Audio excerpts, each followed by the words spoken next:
mau itu di YouTube, di Instagram, di berita. Saya nggak tahu ya bunda kalau di TV itu diberitakan, soalnya ini terlalu vulgar untuk diberitakan. Karena ada satu grup di Facebook itu menamai grupnya dengan fantasi sedara.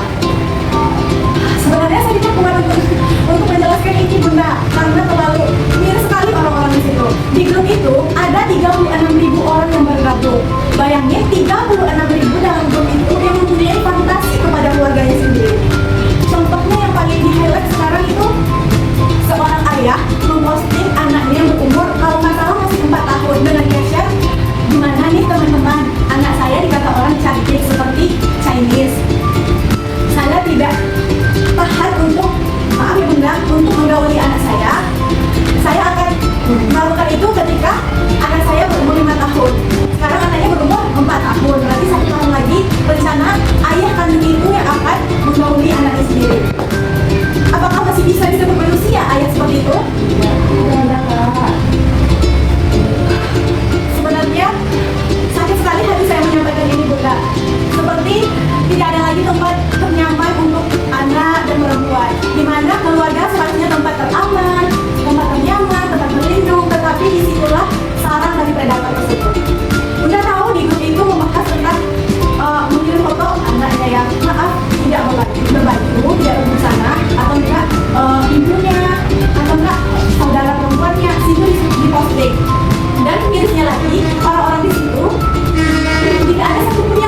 itu setiap kita ingin membersihkan organ vital anak.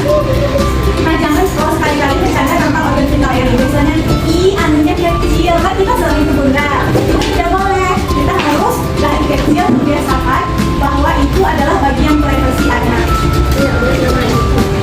Kemudian ada fase di mana anak itu tertarik dengan seksual, yaitu dari fase 4 sampai 6 tahun atau disebut dengan fase paling.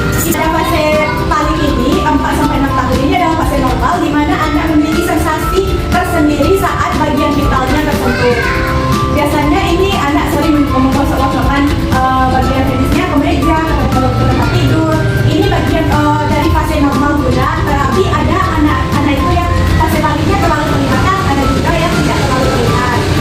Tetapi pada fase ini kita juga harus mengedukasi anak bahwa ada hal yang baik dilakukan, ada hal yang tidak dilakukan. Nah, ketika pada fase paling ini anak harus ketika anak sering memegang bagian vitalnya, bunda bisa mungkin mengalihkan perhatian anak, bisa dengan membaca anak bermain slime atau squishy. Nah, kemudian ada lagi di orang tua ini sudah banyak orang tua anak muda sudah menerapkan tentang sex education ini kepada anaknya, tetapi masalahnya itu di orang tuanya. Kenapa? Karena seperti ini, ketika kita ngumpul keluarga, pasti yang paling kecil itu yang sering dicium-cium, dicubit-cubit, ya kan? Di situ kan banyak anak-anak tuh yang risih menangis gitu. Tapi kita malah mendukung seperti ini. Nggak apa-apa loh, nggak boleh sombong. Ayo cium omnya, ayo cium tantenya, kan seperti itu.